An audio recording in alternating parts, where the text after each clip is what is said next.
I'm starting things off with a hot take. I don't like Player Angel. No, I joke, I jest. I'm not ending it there. I believe that the very popular Player Angel theory is false, or at least mostly false. I'm not going to drop a hot take like that and leave without defending my point. In short, my main problem with Player Angel is that while there is some compelling evidence, there are also many pieces of counter evidence, and plenty of other candidates as well, some of which make even more sense. I would describe it as confirmation bias. When you're looking for any evidence you can find for something, you can probably find quite a bit, but some of the evidence you find might not be the best, and you might miss the counter evidence. This is what I think is going on with Player Angel theory. I'd be willing to guess that some of you are wondering why I don't think the player is the angel despite the various strong pieces of evidence, and worry not. I am not delusional. I can recognize when something is supposed to be hinting at something else. I'm not going to sit here and tell you that the player moving around in a little angel doll means nothing. You'll see what I mean later, but I want to lay out my evidence first. Before I started the script for this video, I created a Google Doc with evidence and counter evidence for every somewhat reasonable angel candidate that I could think of, with evidence being collected from my own memory, the Deltarune text dump, online theories, and the Andrew Cunningham Discord server to try to remove some of my bias from the evidence.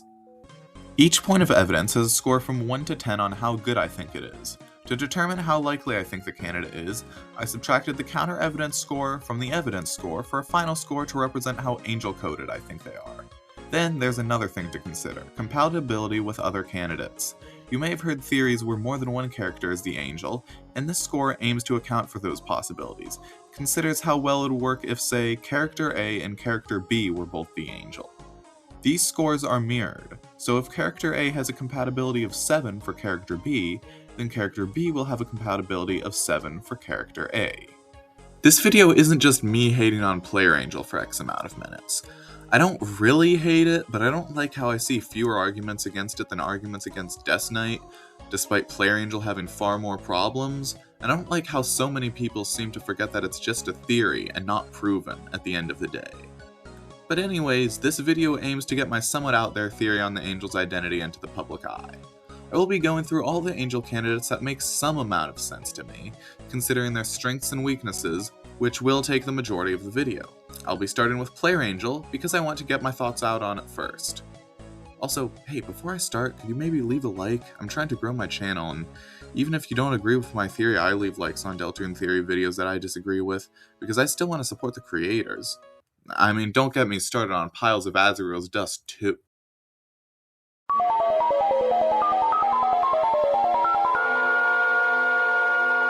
That's right! I'm the Roaring Angel! How did I come to this conclusion? Well... Alvin says let the angel's power light your way, and we light the way at least once, right? Also, the prophecy about the angel seems to say that it will be banished and meet with its desire. And maybe our desire is to beat the game, which could banish us if it means we can't play anymore. Also, the Golden Sams have hearts on them, with what might be wings on both sides of the heart. Spamton calls us Angel on the weird route, of course. We've got a pair of doors in Castletown, which both have a heart and wings on them. I'm pretty sure angels have wings after all.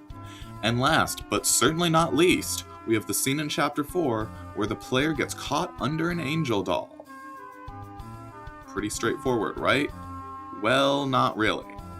Let's go back to that prophecy, okay? First of all, what if our desire isn't just to finish the game and effectively be banished? Personally, I'd say that my desire would be for Deltarune to have a great post-game. Who knows, maybe we could play various mini-games and dojo challenges in Castletown, or maybe even have a massive Pantheon 5 level boss rush. And let's not forget that this prophecy about the angel seems to be situated before the final tragedy prophecy. If we get banished before then, would we just not see the final tragedy? Because this is suggesting that it would happen after we beat the game. And you know what, let's turn our heads to Susie's reaction to this. She is disturbed, creeped out even. The explanation I see most people using for this is that it depicts a realistic picture of us. No, I don't think this makes sense. Do people just think that all of the Deltarune characters are canonically 16-bit gremlins? I'm pretty sure that's just how the game is stylized. TV World has a ton of realistic things, including a picture of Tenna how he likely looks in the light world from the character's perspective. If Susie just saw a normal human face in the prophecy, this reaction would not make much sense. I've also heard that the prophecy is depicting the soul. Really? The soul's already shown in Chris's prophecy, and Susie's reaction to seeing the soul after the Titan fight doesn't change if you see the angel prophecy or not. The only explanation for this that I think makes some sense is that it's just depicting our ultimate final form, which would look different from the soul and disturb Susie, but I don't think there's any indication that we have a final form yet either. I suppose that in the end I can't really prove or disprove this one. Then there's another thing about this prophecy to discuss. We can't see it. The argument that we can't see it because it shows our face, which would change depending on who plays the game, makes sense in a vacuum, but I already explained why I don't think we as a human are being shown. I still think the reason that the angel's not being shown here is simply because the angel shouldn't be shown to us yet. After all, Susie breaks part of the last prophecy for the same reason, although for the angel prophecy, while we can't see the image, we can still see the words. But it gets worse. I'm about to talk about what I think may be the worst piece of player angel evidence that I see gets brought up so often. People argue the reason the image is being blocked out with black is because it's reflecting our face. No! Let me get this out of the way first. I tried this on my computer. Do you know what got reflected in the censored angel prophecy? Nothing, because it's not a mirror. I was only able to get a smudge of reflection when I stuck my face right next to the screen, and even then I was so close that all it reflected was my nose. Is my nose the angel? Even if your computer reflects better than mine does, what if you play Deltarune on another console, like on a console that has the game on your TV? Wait a minute, nose? TV? Real ones know this is just 10 angel evidence. Considering the black pillars in the foreground for this room, I suspect that this is just another object in the foreground, and the reason that the pillars in censoring object are black is so they don't look out of place and blend in with the background, while still obscuring party members in the prophecy. There are pitch black foreground objects in other games I've played as well, like Hollow Knight. This isn't some novel idea. I mean, what else should the prophecy be covered with? A JPEG of Walter White? He's not in Deltarune, that wouldn't work. Yeah, I had a lot to say about that little bit of evidence, I know. Also, that door with a heart and angel wings on it in Castletown, people who cite this seem to conveniently leave out that there are, I believe, 3 other doors in the castle that also have angel wings on them, just with 2 wings instead of 6.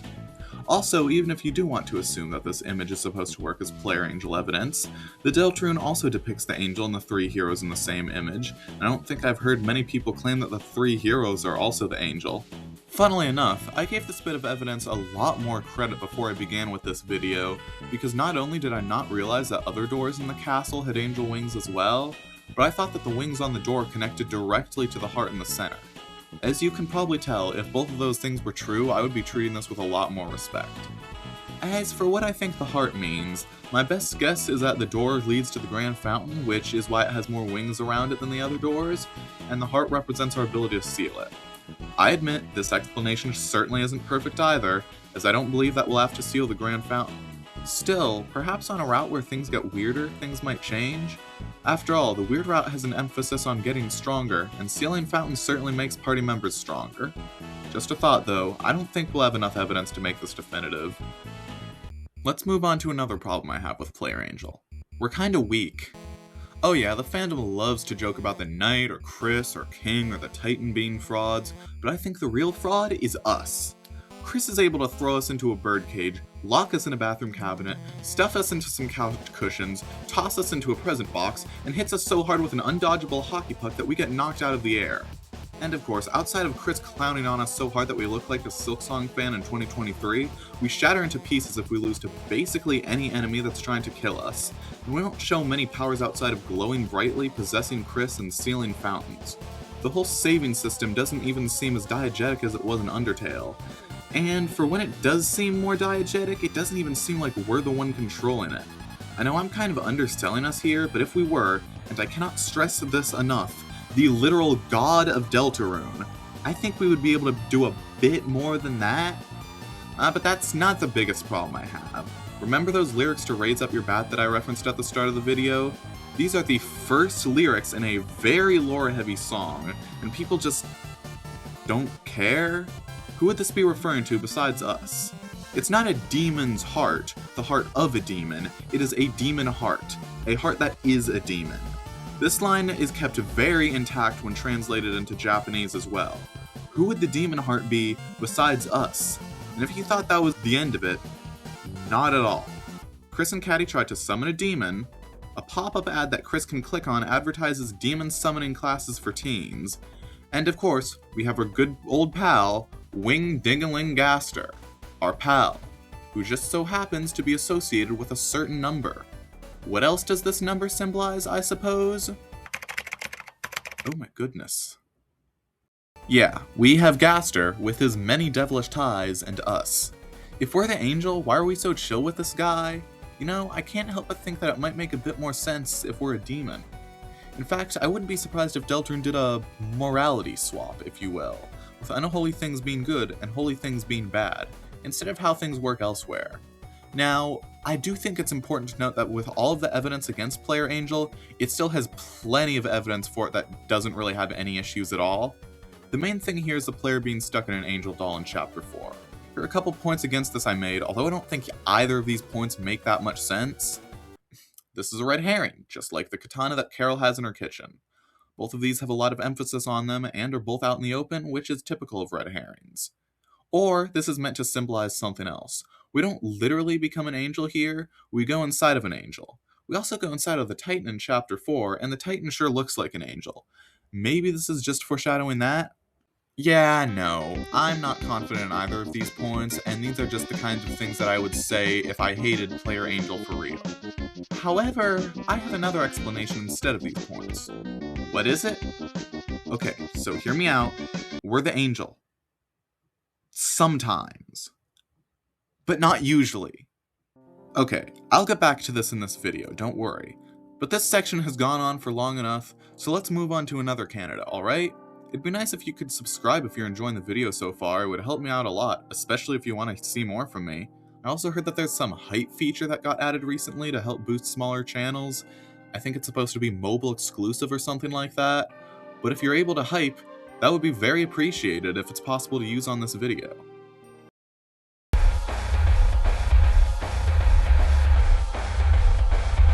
Alright, this one. If you want a near endless amount of holy imagery to connect to your angel candidate with the word angel itself being used to refer to your candidate countless times, have I got an angel candidate for you!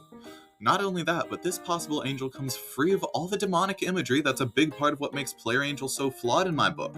What more could you want? Let's start where Noelle Angel first got its footing, in Chapter 2. Sort of. Before then, really. As first revealed in a teaser for Chapter 2, Noelle's Dark World outfit from the back resembles angel wings or angel robes. On its own, this isn't really that strong at all, since I think the wings are just supposed to be her sleeves, but don't worry, it gets a lot better from here. Late into Chapter 2, when on the Ferris wheel with Susie, Noelle says, "It's a dream, right? I'd grow big angel wings, and fly as far as I can, gazing back at it all, the skyline shining with holiday lights." Yep, that's it. Surely there aren't any other examples of this, right? 30 minutes later, we find Noelle borderline crucified by Queen. Not too subtle there, huh? Well, let's keep going. In the weird route, when you're talking with the pink Addison who sells you the freeze ring, the Addison just so happens to call Noelle Angel. Unlike the example with Spampton for Player Angel, this seems much more directed to Noelle than us, since Noelle is the one who answers. Moving on to something that's probably not as much of a smoking gun, we have the angel doll that Noelle and Des made in Rudy's room. Rudy doesn't have many things in his hospital room, so this being one of the few items here could make it important.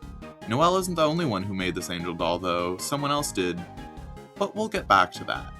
Now, once again, there's more Noelle Angel evidence found in between chapters, this time hidden at the bottom of the Holiday 2024 newsletter.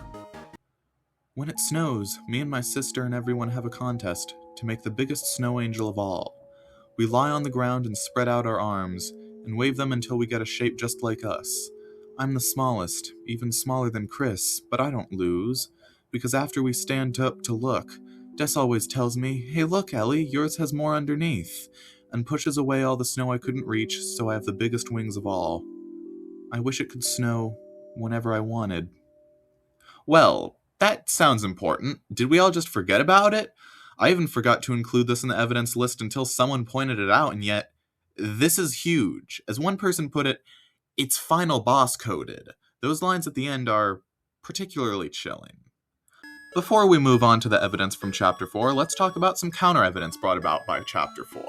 You know how Susie's reaction to the angel prophecy goes against Player Angel? You'd think that it would go against Noelle Angel even more. Hey Rouse, why is Noelle in that picture? But there's a key difference here. We have little to suggest that the player will change from the red heart that they currently are. But as for Noelle, she's described as strong by Queen, and the weird route involves her getting stronger and stronger, unlocking an extremely powerful new spell in the process.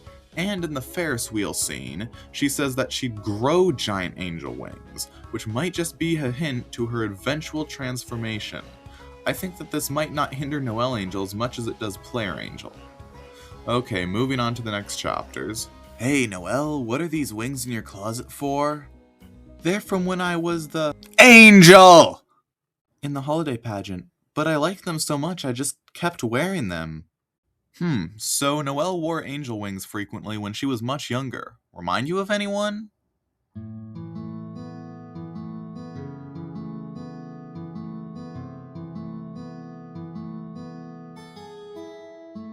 I think that out of all of the angel-related evidence in Deltarune, this is the strongest.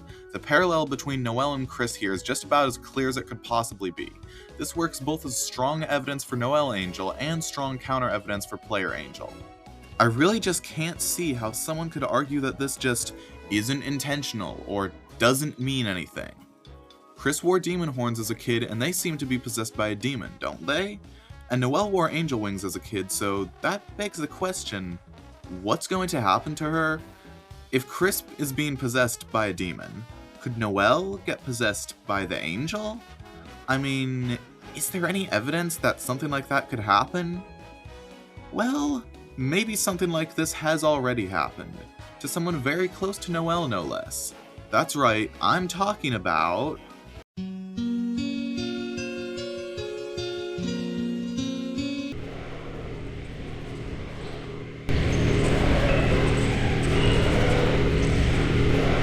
Oh, what's that? Does someone not think Des is the knight? Oh, okay, well, who is it then? Is it Carol, the most obvious red herring to ever exist, who would have to get to the church and make a fountain well before Chris and Susie, despite having to leave after both of them? Or is it Rudy, the man with the most obviously foreshadowed death to ever exist, who, by the way, already died in Undertale? But maybe it's Azrael. Yes, that definitely wouldn't make Deltarune a worse version of Undertale, and those antlers definitely don't mean anything. You know what? What if it's Papyrus? Sure, I can't find any people who unironically believe this anymore, and the whole theory is carried by a couple reaction images and gifs, but hey, the body shapes match up, right? You know what? What if it's Noelle? Yeah, I don't even know what to say for this one. This idea seems to only really be brought up by people who just want the knight's identity to come out of nowhere. Nah, I think it's Chris. They're just really good at making shadow puppets. If you really think Death Knight is too obvious, the average person isn't going to think, "Oh my goodness, it's Noelle's secret missing sister!" when they see the knight. They're going to think, it looks like it has antlers. Oh, hey look, Noelle's mom is acting weird and evil. I think she's the knight. This is coming from a person who doubts just about every theory they come across. No matter how good or insane a Deltarune theory is, there will always be a part of me that doubts it and a part of me that believes in it. And despite this, Death Knight is one of the things in Deltarune that I am the most confident in. So, now that we've got that out of the way, what do I think Des is not only the knight, but a possible vessel for the angel as well? Well, I really first started thinking about this when I took a closer look at a certain often ignored feature of the knight. No, not those. No, bringing that up later. No, get out of here! It's... whatever this thing is. This eye appears in the knight's chest twice, once during its pre-battle roar, and once during the climax of its final attack. I think that this is incredibly important. This is like a Chekhov's gun. You don't put an eye in the chest of the supposed main villain that only reveals itself a couple of times without it meaning something. Okay, but why do I think that this eye is supposed to be the angel? Let's look at its design. When we see it in the most detail, facing us head on, it has 6 to 8 frills coming out of its center. In its less detailed appearance, the frills seem to resemble a ribcage, due to where they are on them. Let's compare this to certain depictions of angels in Christianity. I'd like to make comparisons to certain depictions of the seraphim, which are often depicted with 6 wings, sometimes with an eye in the center. Seems similar, doesn't it? Now, while the comparison certainly isn't exact, the knight's chest eye certainly has some major similarities with some angels. You didn't think this was all I had though, right? Remember those handholds the knight has? Yeah, people might have brushed them off as a simple Gaster reference a bit too soon. Yeah, I think these might represent crucifixion wounds, as a bit of holy imagery meant to hint at the knight's state. There's also a small chance that Gaster doesn't have handholds, since the Mystery Man sprite is less detailed than the knight sprite. Still, Toby Fox here obviously uses the internet, and I'd be very surprised if he hasn't seen countless fan-made Gaster designs. But hey, maybe both of these characters have holes in their hands for similar or different reasons, or maybe it was just such a major part of the knight's design that it couldn't be scrapped when the fandom assigned the handholds to a different character. My point is, even if it's a reference to Gaster, it can still have meaning beyond that. Also, has anyone pointed out that the holiday antlers aren't just normal deer antlers? I've seen plenty of deer, and their antlers don't look anything like that, or that.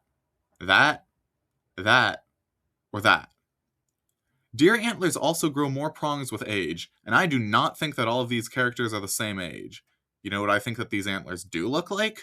Crosses! The knight's antlers especially seem to match the thinner proportions of crosses as well. That's right, it's yet another bit of holy imagery associated with the knight. Is there any more? Do you think I'd be asking that question if there wasn't? Speaking of communion, Chris, did you know that the knight... I've heard this line brought up in the Chapter 2 era quite a bit, mainly used in favor of Alvin Knight, although now that the possibility of Alvin being the knight is less than likely, I don't really hear it being brought up anymore. If you've been paying attention to the video much, you probably know where I'm going with this. The knight is shown to constantly be connected to holiness, and it has a suspiciously angel-shaped eye in its chest. I think the knight is currently being used as a vessel for the angel. Time for a brief side tangent. Remember how I said that I gave every piece of evidence that I find a score from 1 to 10? Sometimes I find things that are probably coincidences, but I put them in with a very low score just to be thorough. I bring this up because Alvin has some dialogue about the angel making a difficult path for Asgore. And if Asgore is still looking for Des, who is being possessed by the angel, I guess that would be true. Do not take this too seriously. It's probably nothing. Another thing I put in just to be thorough is Alvin's dialogue about the angel smiling on Alphys. Because Noelle is polite and would probably smile at her teacher. Yeah, I gave this a 1 out of 10. Just because it's for a candidate that I like doesn't mean I'm going to be biased and put it at a 4 or 5. This point barely affected Noelle's final score anyways. Okay, let's move on to counter evidence. I think the biggest evidence I've seen against this is just that a lot of people don't want the knight to be under any sort of control, because it would take agency away from the supposed main villain. I'll be fully honest, I don't really get this take. For one, it would be a fantastic parallel to Chris, with both the main character and the antagonist being under the control of an unfathomable entity, and there have been countless allusions to characters being controlled and puppeteered, like with K-Round, Werewires, Birdly, and Spamped and Nia. With how clear it is that Chris is under our control now, it might be that these examples aren't just alluding to Chris. You know what? If we're talking about the knight and its connections to the angel, let's talk about another very similar candidate. One that would be very compatible with the knight. After all, if the knight is just the vessel for the angel, then what is the angel itself? Perhaps it's something a bit more abstract than previous candidates.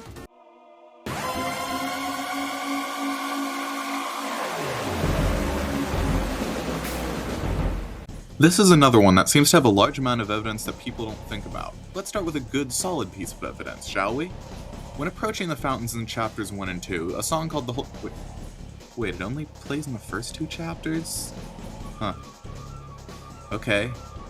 Anyways, The Holy seems to be the theme of the Dark Fountains as it plays when approaching them. Now, I'd think that this was clear, but of course, this too has been twisted into player angel evidence. Because we exit Chris and seal the fountain after The Holy plays, some have suggested that it's our theme instead because we're, the Holy. I disagree. First of all, the next song in the game, the one that plays when you seal a fountain, is called Your Power. So the theme that is named in reference to us, that plays while we exit Chris's body and seal a fountain, is not our theme, but the theme that plays when we are still in Chris's body while the Dark Fountain is the main focus of the scene is our theme? I doubt it. If you need more proof, just look at the boss fight that takes place just minutes before this. During the battle against King, one of his lines is literally, "Holy fountains, whose shadows are creating a new world." And the second we exit Chris's body, the Holy immediately stops playing. If we're going by this logic, then Flashback Excerpt might as well be Tenna's theme, since it plays right before he makes his first appearance. In fact, it even plays while he's talking to the party right before fighting him, so if anything, Flashback being Tenna's theme might have more evidence than the Holy being the player's theme if you choose to look at it like that. I think that the people arguing that the Holy is the player's theme have already been fully convinced of Player Angel, or at least are heavily convinced, and are looking for more possible evidence. I think if you take a neutral perspective on this, you should be able to see how the evidence really doesn't line up. You know what? I mentioned King earlier, didn't I? Let's go back to him. Who here remembers the Fangamer Deltarune Chapter 1 livestream? It seems like every so often, someone is able to find some crazy foreshadowing that Toby Fox casually dropped just because he probably knew we wouldn't have the context yet. Jockington grows a beard. Cool mantle, bro. Well, let's look at an example of likely foreshadowing that's a bit more direct. I think that fountain definitely changed his behavior. For sure. What I find especially interesting is the implication that this happened with Queen as well. It wasn't till that dark fountain showed up that she started going into overdrive. Now, this isn't the strongest bit of evidence, I am aware. This could just be talking about Queen obsessing over the dark fountain in a more natural way. But let's go over why I think that isn't the case. First, Sweet Captain Cakes have surprisingly lore-heavy dialogue in their shop. Another bit of their dialogue foreshadows Spamton trying to break into Queen's mansion to get the Neo body, while also hinting to the fact that they were hired to rebuild the Thrash machine by Rule's card, and both times they do not hint to things directly, never mentioning Rules or Spamton by name in this dialogue. So perhaps the lines about Queen might have more under the surface as well. Second, let's take a look at Tenna. All evidence suggests that Tenna spends far less time near the TV world Dark Fountain than King and Queen spend near their Dark Fountains. King seems to spend most of his time in Card Castle, and we fight him right next to the fountain. Queen moves around frequently, but there's still plenty of time where she's absent or explicitly in her mansion, and like King, her royal abode is also the location of a Dark Fountain. Tenna? Not only could I find any evidence of him being unnaturally changed after the TV World Fountain was created, besides from the obvious, turning into a large TV man, but based on his activities, he would be far less susceptible to the fountain's influence. Not only does he spend far more time with the fun gang than King or Queen, and therefore far less time near the Dark Fountain, but most importantly, he doesn't live right next to the Dark Fountain. While Chapter 1 and 2 fountains are found at a ruler's living space, the Chapter 3 fountain is found in the cold place, away from the rest of TV World. Furthermore, when Tenna's fought at last, he isn't even fought next to the fountain. King, Queen, and the Knight all have a Dark Fountain in the background of their fight, but Tenna's fought on his own stage. He doesn't even get a Dark Fountain in his background, yet Birdley does? Perhaps it's because the fountain doesn't have much of an effect on him. In case you haven't noticed, I haven't brought up Chapter 4 in this section. Of course, it's because Chapter 4 doesn't have a ruler to be influenced. That doesn't hurt or harm this evidence, but I wish the sample size was a bit bigger, because having 2 bosses possibly influenced, and 1 boss possibly not, isn't rock solid. I bring all this up because this points to the darkness having a will and possible sentience, and we've seen just how powerful the darkness can be. Moving on, let's look at a prophecy found in the 3rd Sanctuary. It's not the angel prophecy this time. They'll hear the ring of heaven's call. This prophecy seems to depict a halo or ring with wings. As to what it's referring to, I think all we have to do is look back to what happens a few minutes before you can find this prophecy.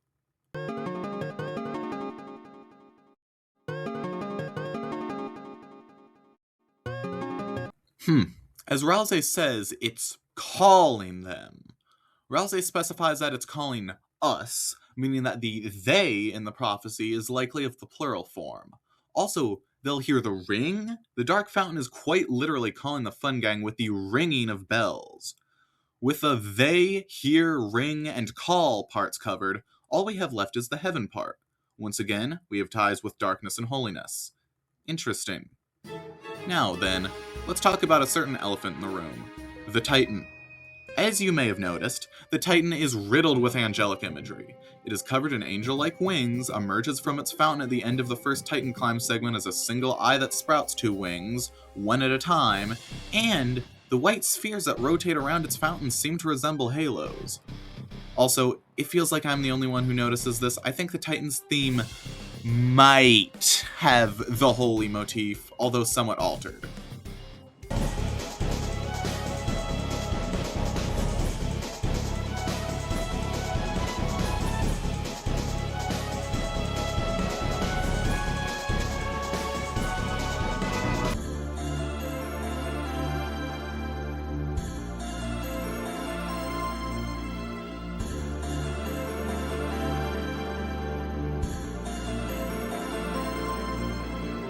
I think I might have noticed this the first time I fought this thing, which is saying a lot since I'm pretty bad at noticing leitmotifs in Deltarune music while I'm playing.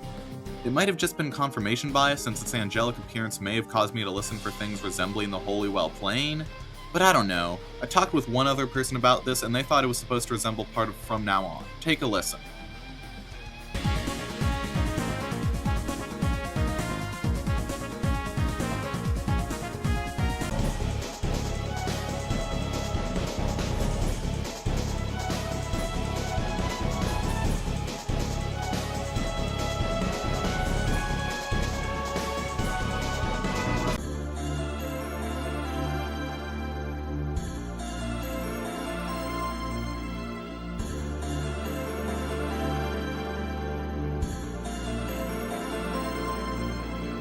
Yeah, I'm inconclusive on this one, and because of this, I didn't let this affect the score I gave to Darkness Angel at all.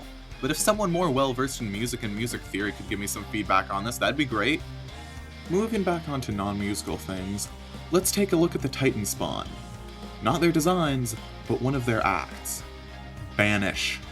Not unleash, like the other 2 times it is used. Not purify, since that's what happens to them. No, banish. Sound familiar? The angel, banished, will finally meet with its desire. Only they can seal the fountains and banish the angel's heaven. Huh. You know what? Let's focus on this line from the legend that Rousey teaches us. It seems to directly connect sealing the dark fountains to banishing the angel's heaven. You know who does the fountain sealing? Us. You know how we seal fountains and banish Titan spawn? The same way, with a blinding flash of light unleashed from our soul that starts as a vertical column and quickly grows to envelop the screen. But then, what could the angel's heaven be? Something that must be banished for the world to be saved. Something with ties to darkness and titans. Perhaps it's another name for something else. Perhaps the angel's heaven is another name for the Roaring. Alright, let's talk counter-evidence. First off, there are some inconsistencies with the evidence presented. For one, another possible explanation for the Titan having angelic traits is that it was created in the church, so it may take on aspects of what dark world it is created in. Also, the Titans shown in Rousey's explanation of the Roaring may not have angelic traits, or at least they aren't as obvious there. Because we don't know much about how Titans get their looks yet, and there's still some really good evidence connecting darkness and Titans to holiness in the angel's heaven, I'd say that the Titan looking angelic for a reason other than being in the church is still a very likely possibility. Also, Alvin connects the angel to light. I'm not sure if this is meant to be taken as a hint to the angel's identity, or if it's just generic dialogue given to a religious figure. The Titan's wings do not seem to take extra damage from the Black Shard, suggesting that they may not be Dark Element, which is strange for what's supposed to be an entity formed from darkness, so perhaps the angel has ties to both light and dark? Finally, Jevil seems to foreshadow the Roaring in Chapter 1, although he calls it Hell's Roar. I don't know, he also calls First Degree Murder a simple numbers game, claims he's getting tired out right before jumping right into his devastating final chaos, and worst of all, forecasts a club attack by saying a beauty's join in his heart. Point is, he's a tricky guy, and his worldview is warped compared to everyone else's. Perhaps he's being deceitful, perhaps he views the angel's heaven as the angel's hell. Who knows with him? He presumably got put in prison after making a bunch of people's HP drop to 0. I don't think he's the best guy. Anyways, That's the evidence for Darkness Angel. Now, what does darkness remind me of? Perhaps there's a certain fellow who's both green and in between who we should talk about. Although, you know what they say. It's rude to talk about someone who's listening. So instead of talking about him, let's just speak of him, alright?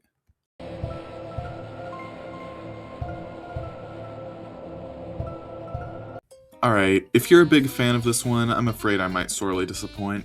I looked for evidence for this, looked again, and then consulted with others right before I wrote this section. I really couldn't find that much.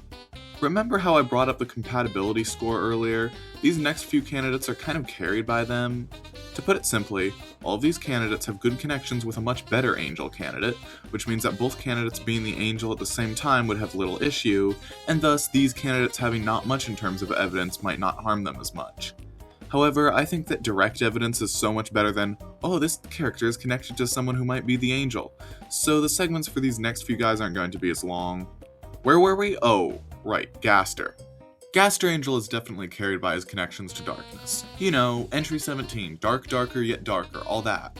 So while I'm talking about Gaster Angel, just note that a lot of the Darkness Angel evidence could apply to him, but not nearly as well. And that's all the solid evidence. Sorry. When I was talking to others about this, the general consensus was that Gaster Angel was mostly vibes. Sorry, but we're at the halfway mark.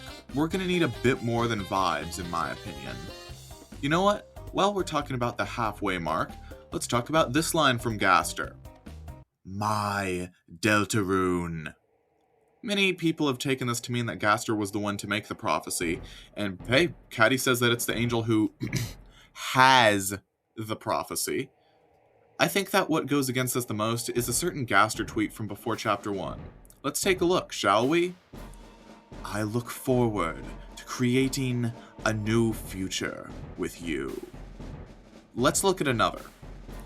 Deltarune glows brightly from your hope. You know what this tells me? Gaster isn't saying that this was always his Deltarune. He's making it his. Trying to find a way to make a new future and subvert the prophecy. I don't think it's a coincidence that Susie, the girl with hope crossed on her heart, also wants to change fate. But hey, there's a much bigger problem with Gaster being the angel. He seems to be a bit more of something else. I mentioned it earlier, but Gaster is a bit of a devilish fellow. Everywhere you look, he seems to be connected to the number 6, often repeated such as in his stats, and I don't think that 6th repeated 3 times is considered very holy in the slightest. Not only that, but let's tie this back with Gaster being possibly anti-prophecy. If he goes against the Deltarune religion, that could also make him an anti-holy figure of sorts. Apart from that, the last problem I have with this is that he just doesn't seem like a deity. To put it simply, he's Wing Gaster, the royal scientist. The entirety of entry 17 is most likely about him performing experiments and creating a dark fountain. Again, he's not a god, and given what we know about him, the way he does stuff like contacting us is likely from science stuff. Now that I think of it, we don't even know if this is the same Gaster from Undertale or not. Perhaps the information about him from Undertale was mainly meant to characterize him so that we would have something to expect in Deltarune. In the end, while I don't treat Gaster Angel with the same respect as previous candidates, due to Gaster still being a mystery, I'm not ruling it out. Now, let's move on to something that Gaster had a hand in creating. Discussing this one should hopefully be even shorter.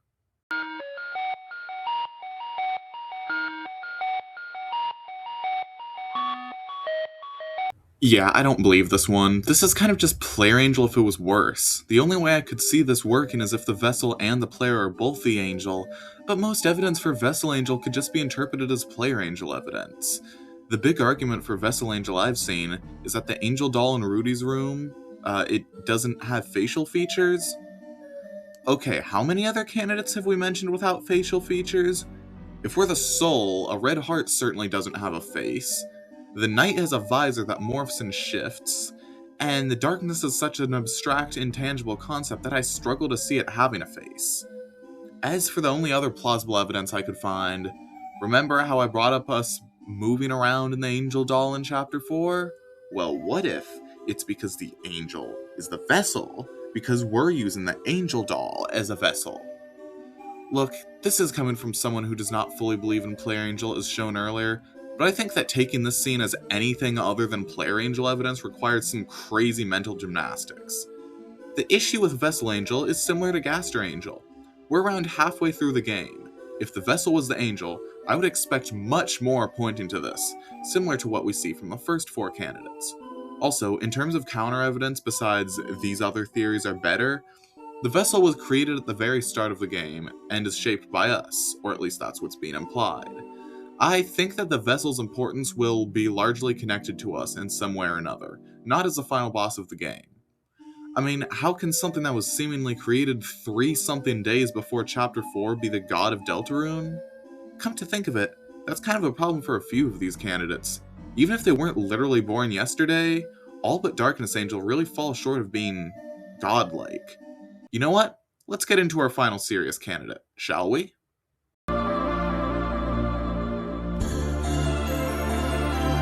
This one is in between the category of not enough evidence and, yeah, this one is too much evidence to discount, but that's just because I can't give a single point of evidence more than a score of 10. Let me explain. This theory states that the angel is, in short, a god, like the god of Deltarune. What's the evidence? Well, maybe the fact that it's worshipped as a god. Basically, the church in hometown worships the angel because it's, their god. Lines like, "Let us pray that the angel will smile upon her," and "Oh my god, so the angel that's watching over all of us," and "The poor man, it seems the angel has made a difficult path for him," really leave little doubt. Trying to say, "Oh, but the angel doesn't have to be a deity," seems like it's fallen right into tricky Tony fallacy, where every single bit of lore in the game has to mean something else, and nothing can be told to you directly. Sorry to break it to you, but if that were true, then the main boss of Chapter 3 would have been the toilet, since the TV would have been too obvious, and anyone would have been able to figure that out. And you know what? If the angel isn't a god, then I guess I should stop believing in Death Knight, or any night candidate that's a holiday, since those antlers are just too big of a clue to give us, right? And you know what? The player isn't part of Deltarune's story after all. I mean, everyone believes that, so it must not be true. You see what I mean? It's not rewarding to people to make obvious lore tidbits complete misdirects. As for why this doesn't have that many points, that's just because I combined every single moment that the angel is referred to as a god or as godlike in some way into one single bullet point. Maybe I shouldn't have done that. I wanted to be fair and not give too many bits of evidence for the same thing again and again. Besides that, there's more evidence, of course. See these guys, the Wingblades? They're pretty interesting, aren't they? Remember what I brought up before about Seraphim often being shown with an eye in the center? Pretty interesting how this not only resembles that, but the angel in the Deltarune as well. Certainly wouldn't be the first time a major character's appearance was foreshadowed by basic enemies. Early designs of the Virocun look suspiciously night-shaped, and the Shadow guys look like, well, come on. In addition, the Starwalker birds seem to resemble the Titan, due to their angel wings and save point-shaped heads. In fact, due to the Titan having angel wings, like I talked about in my segment on Darkness Angel, the Starwalker birds resembling the Titan could lead to them also resembling the angel, if the angel has, well, angel wings. As for another bit of evidence, we once again circle back to the angel prophecy. Susie, as I've brought up before, is disturbed by the depiction of the angel here. Why, you may ask? Well, I'm pretty sure that the reason angels tend to say "be not afraid" is because their appearance would very likely make you be afraid. Yeah, I think that saying the angel having an eldritch appearance is what disturbs Susie is a fair assumption to make. Anyways, onto the counter evidence. There is none. What do you want me to say? Oh, I think that the character that's treated as a god throughout all of Deltarune isn't the god of Deltarune? To be fair, Deity Angel is pretty vague, and is more of a trait that would help angel candidates than a candidate itself, since it is the candidate that I list as compatible with the most other candidates.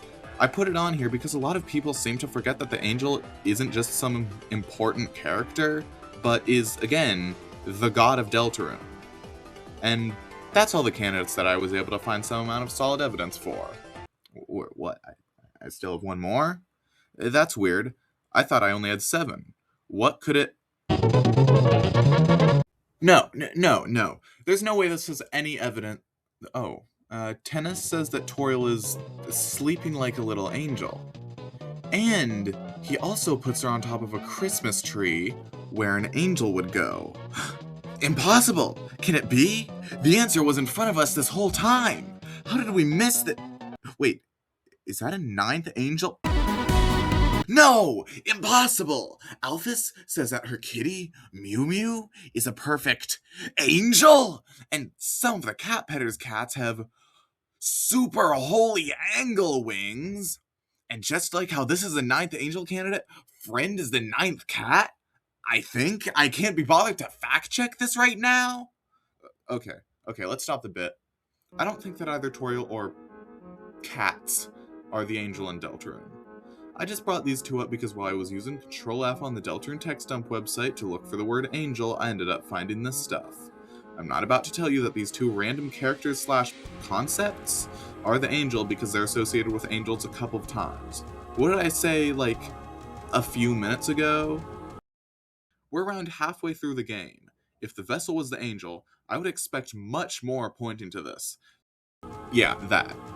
Anyways, with that side tangent out of the way, let's take a look at all of the angel candidates that I just brought up, well, except for the last two, and see just how viable they seem. Alright, I divided this section into 4 categories. 2 of these categories only have 1 candidate though. Still, any fewer categories and I would be grouping up angel candidates that don't fit together, so I think this is the best fit. But I don't want to stall, so let's get right into the first category. There are 3 candidates in this category, all of which have great amounts of evidence and little counter-evidence in comparison. In first place, we have Noelle, mainly due to the sheer amount of times that the word angel is associated with her in some way, along with some other big pieces of evidence that, again, I brought up earlier. Go back if you need a refresher. Then, there's the Knight, who has plenty of holy imagery on them, Chekhov's 6-frilled chest eye, and the still unanswered ties to communion, as well as connections with the last candidate in the category, Darkness, which is a high score due to the Darkness's numerous ties with holiness, and the Darkness being a more eldritch force than most other candidates. This one solely consists of Deity Angel, as it's in the middle of the candidates that really seem like they're going somewhere, and the candidates that likely aren't as good as the others. Its main selling point is the unlikeliness of the angel not being an angel. This category consists of 2 candidates, both of which had just enough evidence to land on my list, but don't come close to the levels of many others. I'd say that a lot of the evidence for these could likely not be intentional, which certainly doesn't do them any favors. First, we have Gaster, who is harmed by not seeming very godlike, and his many ties to unholy things, but still receives secondhand evidence from the ties between darkness and holiness. Then there's the Vessel, which is harmed by having not much agency, and barely having any evidence that couldn't work better for Player Angel. And then there's the Player, the Soul, and Us. This one is in a very interesting spot, as unlike others, which cleanly fit into, that really makes a lot of sense. That makes sense, and this doesn't have enough evidence. Player Angel has a solid amount of evidence from ties between angelic imagery and the player, but a similar amount of counter-evidence from ties between the player and demons, and inconsistencies with the angel prophecy and the final prophecy. So where do we go from here? Due to the unique spot that Player Angel is in, it's easily the most complex to discuss. Well, after a lot of thinking, theorizing, and fact-checking, I think I may have found an answer. I've been alluding to it from time to time in this video, and I probably haven't been the most subtle about it. Earlier, I said that I think the player is the angel sometimes, and that sometimes is on the weird route. There are a number of reasons why I think this, so let's go over them one by one. First, the Deltarune fandom seems to have an interesting history of half-predicting things. Let me explain. Chris Knight seems like the most obvious one. During the Chapter 2 era of Deltarune, most people seem to be either very for Chris Knight or very against it, with the exception of people like multi-Knight believers for the most part. The reason for this is that there were strong pieces of evidence for Chris Knight, like Chris plugging in Tenet in between chapters, still opening the fountain on the weird route, and opening a dark fountain in the first place. However, the theory was still flawed. After all, if it wasn't, Chris Knight wouldn't have been so controversial. The main issue was Chris's opportunity. They showed no opportunity to create the Cyberworld fountain, as Birdley and Noelle were shown to already have taken out their books and notes by the time the fountain was created, and Chris was very preoccupied during that time. And of course, there was the very obvious open closet door with some of the most suspicious narration in the game, which seemed like it was almost telling you that the Knight was hiding in there, and as of Chapter 4, there is little doubt left about that. But in the end, both the evidence for and against Chris Knight had purpose, as while Chris may not have been the Knight, Chris and the Knight do seem to have an alliance of some sort. You know what? Let's go back further. In Chapter 1, Chris pulls out a knife and looks at the screen with a sinister expression. Due to this little-known game called Undertale, many people thought that this meant that Chris was going to kill everybody in Hometown and the people in the Card Kingdom for good measure. They didn't. However, that scene was still meant to show Chris and the player's antagonistic relationship, and it showed their knife to foreshadow their opening of a Dark Fountain at the end of Chapter 2. And we've seen likely examples of this in the current era of the fandom as well, such as with Carol. While not many people think she's the knight, especially compared to right after Chapters 3 and 4 came out, due to her, like Chris, not seeming to have the opportunity to create one of the Dark Fountains, she is almost certainly the one Chris was calling about Dark Fountains, and after taking the guitar from Susie, she seems to check it for the shelter code. She may not be the knight, but the evidence that she is doesn't just mean nothing. Sound familiar? This seems to be something very similar to what's happening with Player Angel. Like what I just brought up, Player Angel has plenty of evidence for it, but plenty of flaws as well. That's just why I think it's only partly true. Why do I think it has anything to do with the Weird Route? Well, the Weird Route just so happens to have two very blatant pieces of Angel evidence, but each for different characters. Early in the route, an Addison refers to Noelle as Angel, as shown by Noelle being the one to respond to this. However, later in the route, the word Angel's used again, this time by Spampton, and this time we're the one to respond. Interestingly, compared to the first use of Angel in the route, where Noelle is still somewhat unaffected, at this point Noelle has almost entirely succumbed to the player's control. What I think is happening is that Noelle is meant to act as a vessel for the Angel, in the same way that Chris is acting as a vessel for us. Once again, I bring up the parallels between Noelle wearing angel wings as a kid and Chris wearing demon horns as a kid. However, in the Weird Route, we seem to have inserted a part of ourselves into Noelle, turning her into our vessel. And if the Angel's vessel is our vessel, well, we're already halfway there to becoming an angel, aren't we? Also, I think this is a good time to bring up the Angel in Undertale. The Angel in Undertale seems to be very different from the Angel in Deltarune, and is treated less as a god and more of a prophesized figure, the one that has seen the surface and will empty the underground. However, what's interesting about Undertale's Angel is that it changes depending on the route. When you're a good person and decide not to kill people, as well as some bonus stuff, the Angel's Azrael, who empties the underground by breaking the barrier and freeing the monsters. However, when you decide that you're going to be a little meanie, the Angel's Kara, who empties the underground through some less ethical means, to put it lightly. As for the neutral route, there seems to not be an angel yet since there's still monsters in the underground, so if you never reset, perhaps it's someone else in the game's future. This doesn't really matter that much for this discussion. But do you know what I do find interesting about Kara as the Angel? They're only the Angel on the bad route of the game. They're a representation of the player, as you are encouraged to name them after yourself, and they are a self-proclaimed demon. Interesting, right? You see the connection I'm making, I hope. I really don't think this is a stretch. But wait, if I said Noelle's the Angel's vessel, and the Angel on the Weird Route is the player, then who's the Angel on the normal route? For this, I think the answer that works best is the Darkness. The Darkness, with far too many smoking guns to argue against, is painted as a powerful, eldritch, and holy entity. Not only does it seem like the Angel candidate with the least flaws, but it also seemingly works perfectly with Deity Angel. As for the Darkness's direct ties to Noelle, I admit, they could be stronger. The best we have is Queen's monologue before the Giga Queen fight, where the visuals have led some to suspect that Chris, Susie, and Noelle will all end up creating a Dark Fountain. So far, that's accurate. Perhaps it is Noelle's fountain that brings about the roaring and ends up connecting her to the Angel? We don't know yet.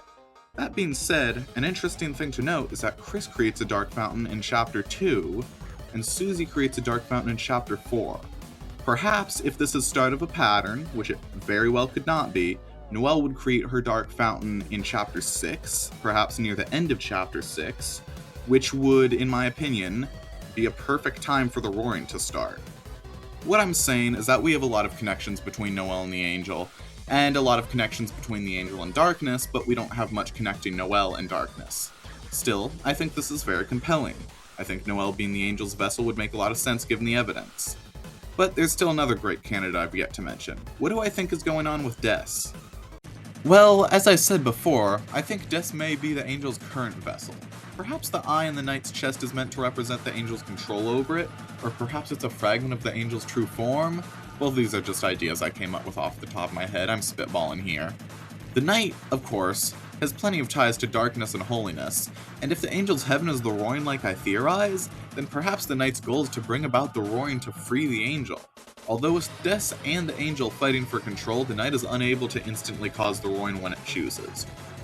However, there's another question to be asked here. If Noelle becoming the angel's vessel is supposed to essentially turn her into the angel and bring about the angel's full power, why would Des be any different? Piles of Des's dust. In this next section, I'm going to get a bit speculative, so keep in mind that if what I say starts to sound a bit crazy, keep in mind that I doubt my own theories and I doubt this section of the theory a bit more than the rest.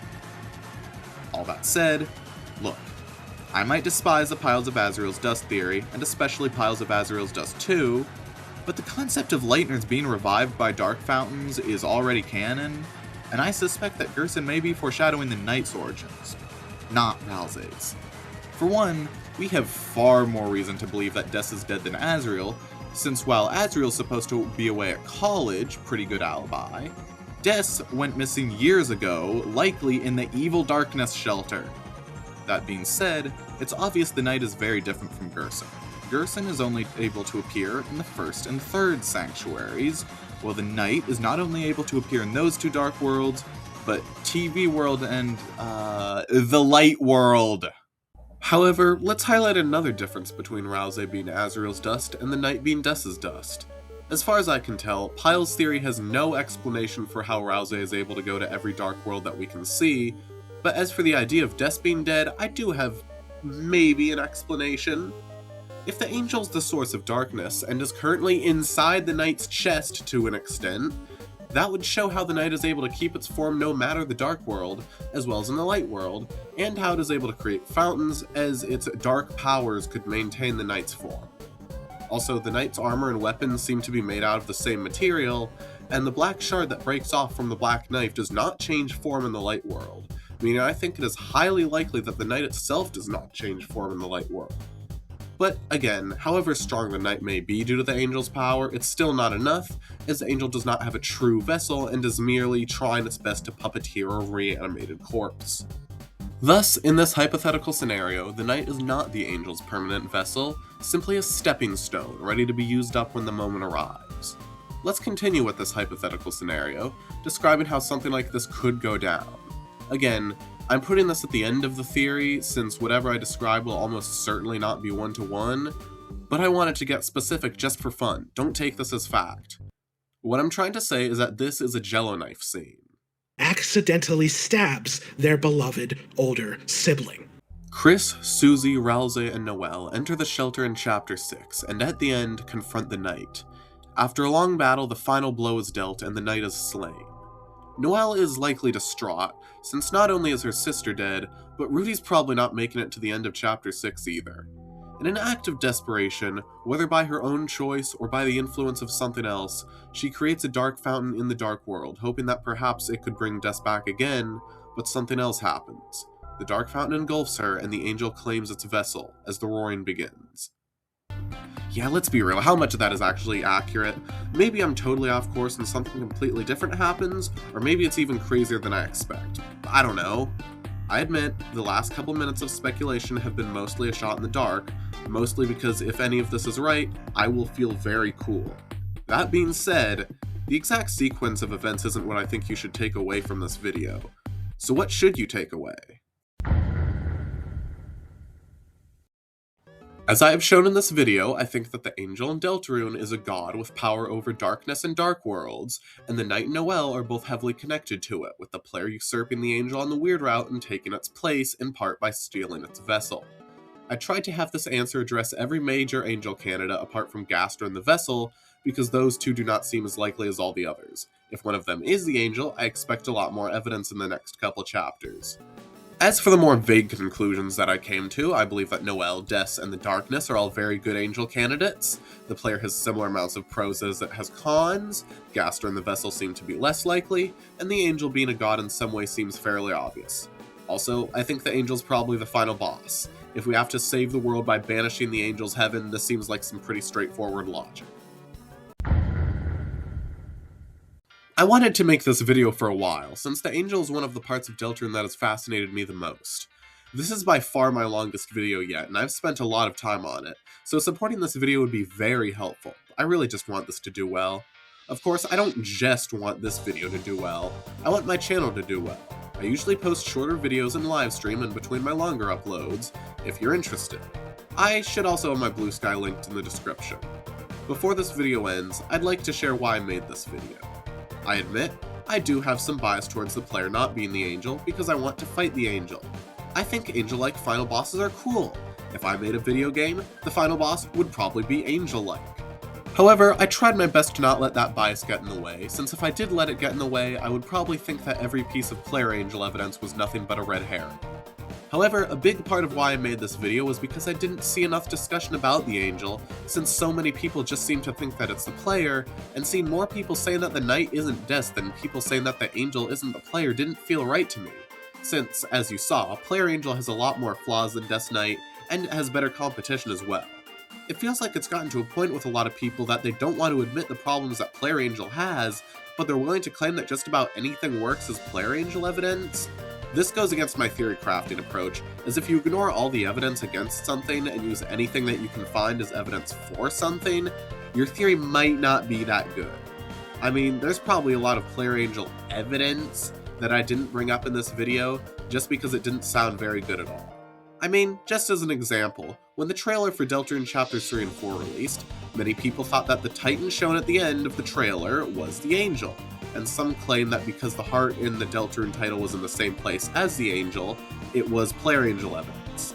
I'm sorry, but even if that was the angel they showed, the angel's in the center of the screen because it's the focus of the shot, and the heart is close to the center because the word Deltarune was also the focus of the shot, and the heart is in the center of the Deltarune title. Where else would you put the game's title? At the very top of the screen? At the bottom so the heart lines up with Chris? Off to the side? Scratched and squashed and rotated diagonally? Behind a JPEG of Walter White?